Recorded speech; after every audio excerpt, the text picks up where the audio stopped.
আসসালামু আলাইকুম, hello viewers. এই যে দেখতেছেন কত মানুষের সমারোহ, কত মানুষ যে এই যে ঘুরতে আসতেছে দেখেন।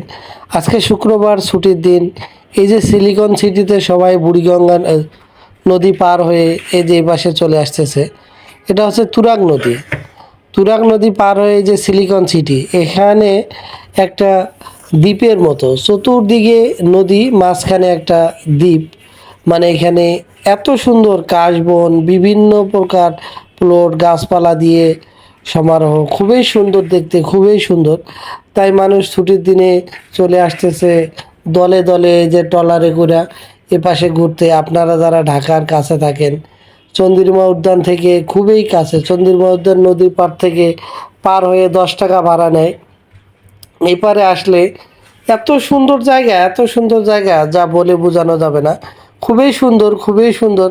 তাই আপনারা ফ্যামিলি নিয়ে এখানে সেখানে ঘোরাঘুরি না করে চলে আসবেন তুরাগ নদীর পাড়ে।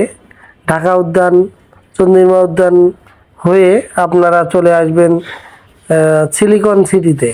সিলিকন সিটিতে আসলে খুবই ভালো লাগবে। কাশবন, দলে দলে মানুষের সমারোহ, সব মিলে একটা অন্যরকম পরিবেশ, খুবই ভালো লাগে। আপনারা তাই চলে আসবেন, দেরি না করে চলে আসবেন, ভালো লাগবে। সবার জন্য শুভকামনা রইল, সবাই ভালো থাকবেন ইনশাল্লাহ। এখানে সেখানে ঘোরাঘুরি না করে চলে আসবেন নদীর পাড়ে। নদীর পাড়ে আসলে মন ভালো থাকে, সবই ভালো থাকে। তাই চলে আসবেন আপনারা। খুবই সুন্দর, বলে বোঝানো যাবে না। দেখেন সবাই এখন ট্রলারে চড়ে যাওয়ার চিন্তা ভাবনা করতেছে। তাই আপনারা চলে আসবেন, ভালো থাকবেন। আসসালামু আলাইকুম, আল্লাহ হাফেজ। আজকের মতো ব্লগ ভিডিওটি এখানেই শেষ করলাম। আল্লাহ হাফেজ, সবাই ভালো থাকবেন।